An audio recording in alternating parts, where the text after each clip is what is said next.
Hi there, and welcome in. Consider this your personal medical consultation. I am so glad you're here today because we're putting on our metabolic detective hats. In this explainer, we're shining a massive spotlight on an unseen danger that millions of people are walking around with completely unaware. We are going to entirely demystify visceral fat. It's a hidden killer that's honestly been misunderstood for way too long. But today, we're breaking down the clinical reality. Consider this your personal briefing to take back your health. Okay, let's dive right into this. What if literally everything you've been told about belly fat up to this point is just wrong? If you've ever felt frustrated by a stubborn belly, listen, you are not alone, and it's absolutely not a personal failure. It's just biology. We've been completely conditioned to think of fat as just that soft stuff we can pinch, right? But here's the crazy part. The absolute most dangerous fat in your entire body isn't the kind you can grab. It's the kind you can't even see. Millions of people who look perfectly fit on the outside are actively harboring this unseen threat. So here's our clinical roadmap for today's explainer. 1. The hidden diagnosis. 2. Myths versus facts. 3. Warning signs. 4. The stress cycle. And 5. Your metabolic prescription. Let's kick things off with Section 1. The hidden diagnosis, uncovering the invisible threat. At the absolute core of this issue, we're actually dealing with two totally different things. On one hand, you've got subcutaneous fat. That's the soft, jiggly fat right under your skin. And sure, maybe it bothers you when you look in the mirror, but clinically speaking, it's relatively harmless. On the flip side, we have visceral fat. This stuff is buried deep inside your abdomen. It literally wraps itself around your vital organs like a suffocating blanket. Your liver, your pancreas, your intestines.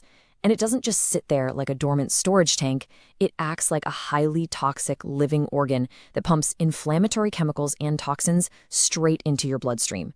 No wonder it's directly linked to things like heart disease, type 2 diabetes, and stroke.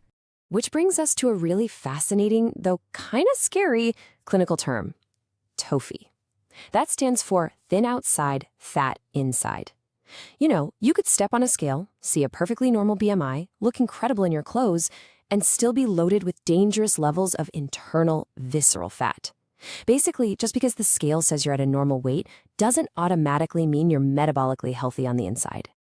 Moving to Section 2, medical facts versus popular myths. It is time to unlearn some bad habits. Let's compare the actual clinical reality to the nonsense we usually hear. Myth number 1, only overweight people have visceral fat. Well, as we just learned with TOFI, the clinical reality is that skinny people absolutely get it too. Myth number 2, doing crunches burns belly fat. Look, you could do 1,000 sit-ups every single day and still have dangerous visceral fat wrapping your organs. Spot reduction is, frankly, entirely fake.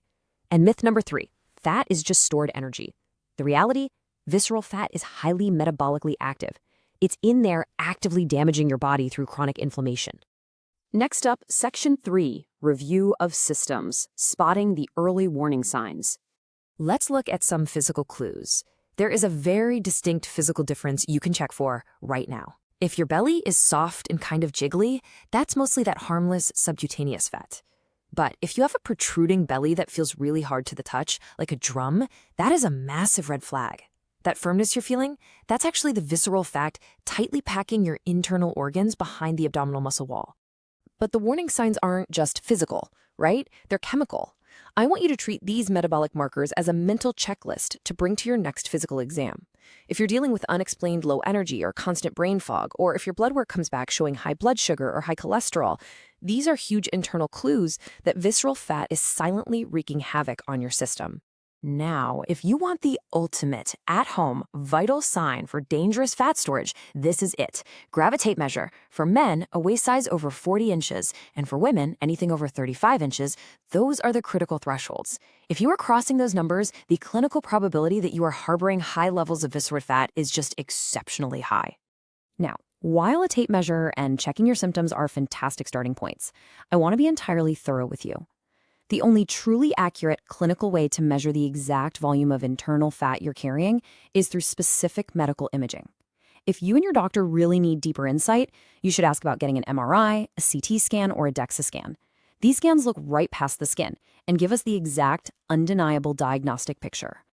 All right, on to Section 4, Pathology and Mechanics, the stress and cortisol cycle. I want to walk you through this vicious cycle because visceral fat isn't just a simple mouth problem of eating too many calories. It starts at step 1, chronic stress. When you are constantly stressed out, it leads to step 2, high cortisol. Cortisol is your primary stress hormone, and high levels of it directly drive fat to be stored deep inside your abdomen, which is step 3. Then, this deep visceral fat starts pumping out inflammatory markers, leading to step 4, systemic inflammation. And honestly, here's the absolute worst part. That internal inflammation causes your body even more stress, which creates even more cortisol, completely trapping you in this damaging continuous loop. Finally, section 5, your metabolic lifestyle prescription. So the most absolutely crucial point here is fixing your diet because, frankly, you cannot medicate your way out of a problem that you're eating your way into. We have to completely cut out added sugar, refined carbs, and ultra-processed foods. Just picture a table comparing typical breakfast foods. Replacing a bowl of sugary cereal, which violently spikes your insulin, with something like eggs and leafy greens keeps your insulin completely stable and actually helps heal your metabolism. I am prescribing a diet rich in specific, high-protein and high-fiber foods. You need to be eating things like eggs, leafy greens, berries, and fatty fish. These are the foods that stabilize your metabolic health instead of inflaming it. Next up on your prescription is intermittent fasting. Why? Well, because fasting actively lowers your insulin levels throughout the entire day, and low insulin directly targets and shrinks that stubborn visceral fat. If you're a beginner, just start by fasting for 12 hours overnight.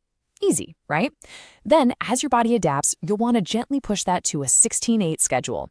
That just means you fast for 16 hours and eat all your meals within an 8-hour window. When it comes to exercise, throw the old textbook out the window. Endless steady-state cardio on a treadmill is simply not the most effective treatment here. Your clinical prescription is resistance training 3 to 4 times a week, combined with high-intensity interval training, or HIIT. This specific combo literally forces your body to burn through visceral fat so much faster than just jogging. I actually highly recommend printing out a simple template to stick on your fridge so you can log your daily activity and sleep quality. Speaking of which, we absolutely have to address that stress cycle we talked about. You must prioritize daily recovery habits. You need to sleep like your life depends on it. Getting less than 6 hours of sleep is directly tied to higher visceral fat, so aim for 7 to 9 hours every single night. And to break that cortisol loop, you have to actively manage your stress. Incorporate 3 specific relaxation techniques. Take a daily walk, practice deep breathing, and try meditation. Use that simple tracker on your fridge to monitor your daily progress toward metabolic health. This simple daily accountability lowers cortisol and physically stops your body from storing abdominal stress fat. As we wrap up our consultation in this explainer, I want to leave you with this really provocative thought. The most dangerous fat is the one you don't see. 2 people could eat the exact same diet, and while one stores fat safely under the skin, the other's chronic stress drives it straight into their vital organs. It is not just about what you eat, it's about how your entire lifestyle communicates with your biology. But the incredible news? You can reverse this, starting today. Fix the diet, move the right way, prioritize your sleep, and manage that stress. And since lifestyle habits are so often shared, I really urge you to use this explainer as a guide to sit down and discuss these hidden risks with your family. Ask yourselves, if the most dangerous threat to your lifespan is completely invisible, what changes are you willing to make tomorrow to ensure it doesn't quietly take your life?